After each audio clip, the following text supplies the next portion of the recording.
Harargee singal, Baalee singal, Shawaa singal. Yoo naaf tol fuunes. Kana dhageessanii uummata. Ati Baalee miti abbaan jettu. Koo ol bahi ati Baalee miti naan jii. Baalee miti abbaan jettu. Dhageessee waliin boonyaa. Bayaanii wajjin. Guyyaa tokko boochee boonii jee. Garaafatu barbaadde. Mee abbaan ati Baalee miti naan jettu. Tokkoon nama koo ilillii ol darbadhu si galchaa. Ati Baalee miti naan jee qottu.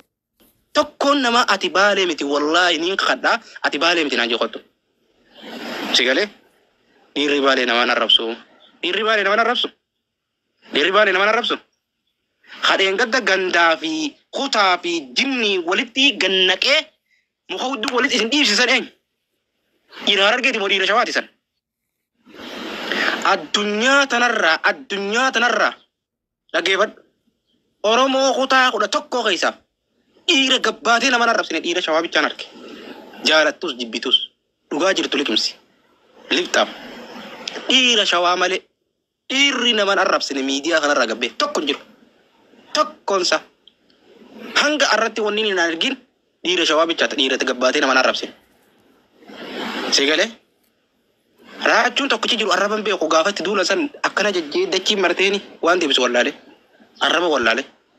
Si galee tokkoon Oromoo kutaa 10 ka jirtu arrabaan hojii siiti arrabni. Arrabni hojii siiti. Si galee dhiira Shawaa nama arrabsiti jettan tokko fida. Tokko deemaa fida. Anaa isinii qixaaxamame. Isii firii takka nama arrabsitu. Ilti Baalee nama arrabsitu jaa. Kakalee mukni hudduu dhaqamaa isaayi. Eenyu habarsoon eessa Baalee mi? Iluun eessa Baalee mi? Ka halkanii guyyaa taa'ee nama arrabsu iluu mi? Halkanii guyyaa taa'ee nama arrabsu iluu mi?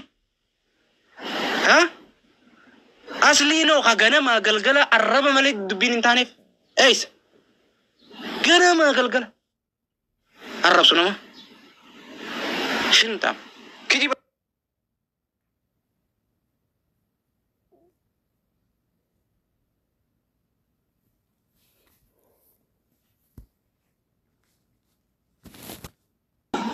Otto ol galime. Tigaruu galatoomi. Tigalatoomachuun barbaada kara tokko. Hedduu ulfaadhu. Hommi ammasii ol galcha.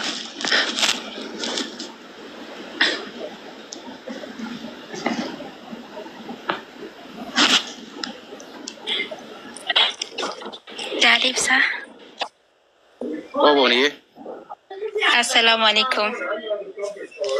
Waalaikumsalam warahmatullahi wabarakatuh. Oke, menaga qabda. Naga galata rabbi jirtaati. Ninjira baga jiratte. Dilaa dhiira Shawaa taate ati. Mukaanu nyaatte. Baguma rabbii shabarte. Wallaahi. Sila rabbi ni bari beeketuma dubartummaan nama uume. Wayi. Wallaahi dubartiin gaddan qabdu. Gandaan iyyamamtu, gosaan iyyamamtu, gosan qabdu. Baguma rabbii shamarate godhe. Ati warra Shawaa galtee kalas Shawaa galu qabdaati amma.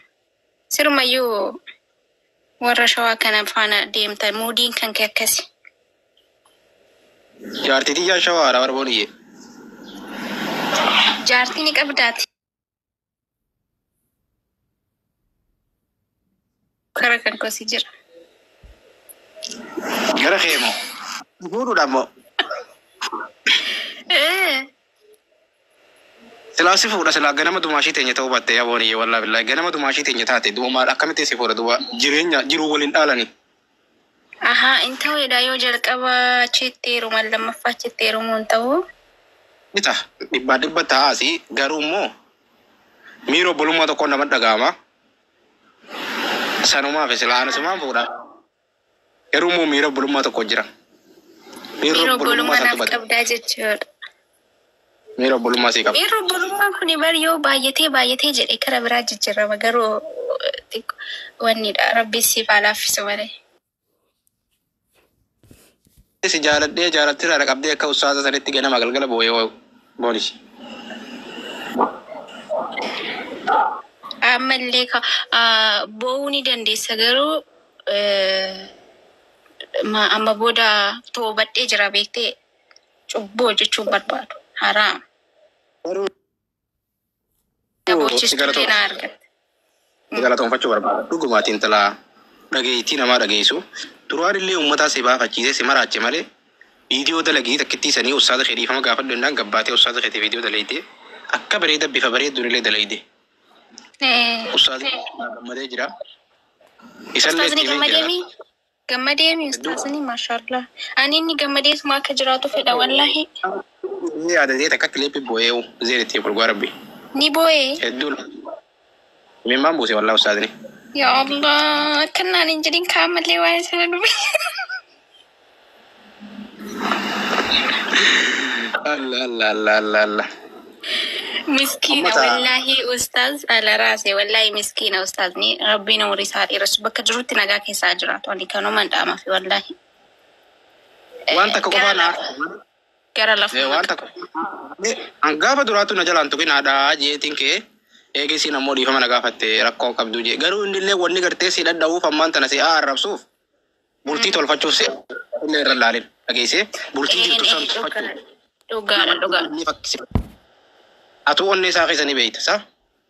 Dhugaadha wallahi isaa dhugaadha maali ani ni hubadha beektee maaliif jennaani ka jala jirtullee dubartiidha anillee dubartiidha beektee osoon anis ta'e dhugaadha natti dhaga'ama ni jira mitire. So olumaan galatti bakka amma boodaani ustaaz ala raase haan fo raase rabbiin nagaa keessa isaa jiraachisa. Atillee mataa kiyya gubbaa jirta abshir. Barakase. Kanaaf jennaan umurii dheertu jiruu rahaa jiruu bareeddu akka jiraatu fedhaan.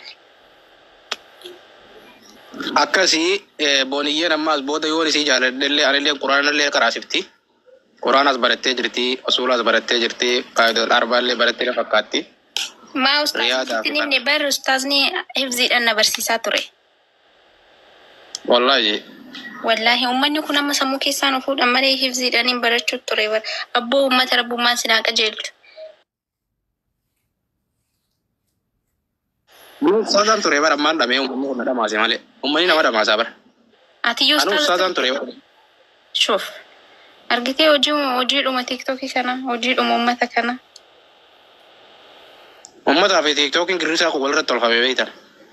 Waluma fakkaatan iyyuu bif tokko bar. Walaa waluma fakkaatan dhugaatti. Amma warri jala jirtan namni kuni rabbiin booniyyee siyaa kan nu jedhu ayii godhame. Akka godhe qodeetiin fuudha ammaas waliin bu'aan fuudha uummanni Oromoodha. Intala yoon gabbaree fuudhe malee yoon gabbaruu baadde galaa deemti. Akka warra arsiisanii gabbara barbaadde intalti. Gabbara guddaa feeti. Waliin bu'aadha. Gaafaan gabbaree yoon dhaqee lubbuu isiitti achitti ajjeesallee rakkoon qabdu. Gatiin atti baastee waan ta'eef dhugaadha.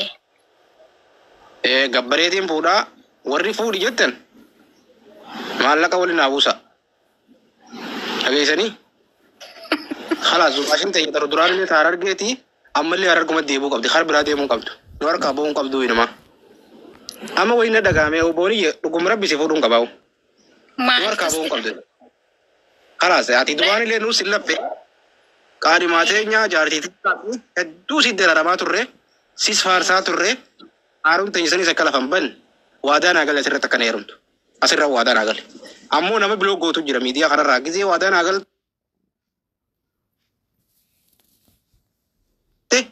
Ibsaa abbaa jaalalaa biloo goota. Tokko farratti. Si galee? Ibsaa bilookiin godhaan amma mayyoo biloo godhi jettee rakkoon qabu. Silaas baasisee waadaa galisiin anas been jaaniini. Ustaaza sin baasanii. Ustaaza? Ana ustaazni ustaaza keeti. Si qaraasisa ganaa. Wallahi si qaraasisa akka ajaa'ibaatti hundee sawaaba bar. Shahaadaa na qabsiisa haasuma irratti. Shahadaa? Shahaadaa na qabsiisa. Mata achi deebuudhaaf waan deengatanii waaqeffatee dhageenyeeti. Wallahi? Ay, intala shawaa takka jaaladhe intala shawaa jecha waaqeffadhe ani isaasi tol baasee yuutuubiitti jiru dhageenyati. Dhuguma moo? Subhaanallah. Dhuguma wallaahi. Uummanni kun gaafadhu ni beekani. Tamishiin eenyudhaaf kan kafarte immoo? Jaalalti kana man goone hin qabdu gaa ijoolleen argeetu wallaahi bergara laafee itti dhabar jaalalaa wallaahi billaahi. Dhugaadha wallaahi jedhan. Sheer godhaama shaada qabsiisa. Koppliink illee godha. Wallaahi na qabsiisi shaada. Irra wayya. Qoy erga micayyoo san jaalatte salataa hin jirtu erga sini. Salaanni kiyya kamit jiran jiru kan deebi'ee shaadaa qabadhu salaatullee salaanni kiyya hin jiru. Bilaash maaliin godhan salaata?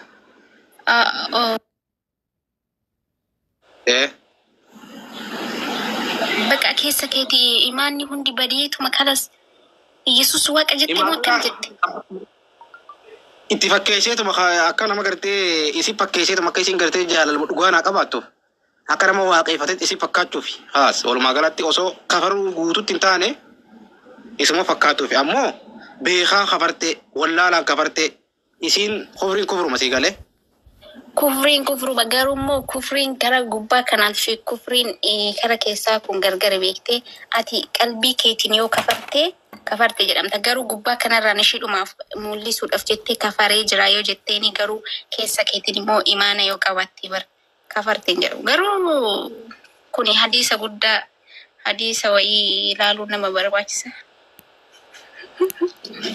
Ati immoo walumaa galattuu takka shaadaa na qabsiisii takka ammoo ustaada shaadaa na qabsiisuuf fidi amma. Haana fuudhuu wal fuunaa yeroo achi deebi'uun qaba kara kee. Intaloon sun amma akkam taateen jirtu? Taloon baddee jirti maan jirtu bara shaaduu na qabsiiftee kuttee wi. Duraanuu bal'aasiisan irra keesse. Baya kan argee bakka iyyuutti gidee jaalalaan kufte wallaahi billaahi. Isin jaalibsaa wallaahi uummata argee kana marra miskiin isin marra. Namni ko uummata argee miskiinaan jiru bara wallaahi billaahi. Kafarinaan jettee na kafarsiiftee kaatee kutte amma. Isii jee kafare. Ela way Rabbi kiyya rakkoodha. Kafarsiin jettee san booda si kafarsistee si gattee badde. Gattee badde. Anumayyuu wayya bara ishee beektee la jaalibsa. Mee koppliink godha Oromoo hundi keessanuu atis yoo gartee amma achiin deebiftee baduu deemte achumaan na dhiisi achumaan ta'a. Bakkumaan jiru tanaan ta'a. La ani si deeffachuu barbaada wayyaa Rabbi kiyya. Ummata ragaa ta'a isin na deebisuu deeman maasisi. Ragaa ta'a ummata. Hindi isin wallahi yoo isin amma naaf gara kitee na dhiiftee deemte akka isin lafa duniyaa kanarraa baddu godha. Haa isin argati diina gitiisan. Yoo anaas boochifte yoo anaas jisiifte isin diina argati. Diina argati isin qabadda. Jaalibsa. Waan ta'e jira beektaa. Eessa kutte? Bari boo'ichi kun har'aan ustaaza irratti waan jalqabe seetan malee bar boo'icha kanaanii ture kaniin jalqabe dhugaa Rabbi miidiyaa kanarratti waliin baasne malee. Ayyee. Mucaan tokko Saudi Arabiyaa jira beektaa? Sanyii jedhama. Ayyee. Assalamu alaikum warahmatullahi wabarakatuh. Waalaikum salam warahmatullahi wabarakatuh. Baga gammanne dabbal marhaba hayyahu Allah rabbi Jaalib masha saada Allah. dabbal. Baga gammanne buleeso. Tufa. Ustaaz Bashir isin bakkuma hundatti naa gammaddan namuma hunda bira naa gammaddan. Alhamdulillah ani nama fadhiidoo miti kutaa kudha takka Oromoon guutuu isii qaceelaaf jallatan leemni gammadaan nama gandummaa kanas dha'ee laali waa bifa akka gaararraa dhibba deebuu miti tole. Ilma Oromoo nama afaan kiyyaan dubbatuu fi akka Itoophiyaatti guutuu jaaladha. Kanaaf gammannee ba gammaddee na keefani anaddaan baasu dhalaana seetaa giftiiti way heerumeedha.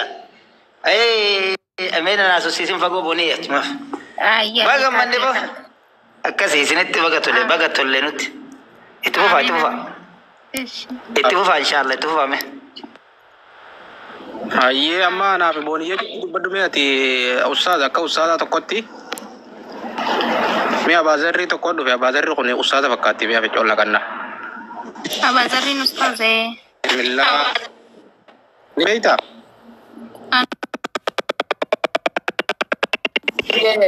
والفودو ديم تموزلا كم؟ ايه والفورو. ها؟ وما بعرف.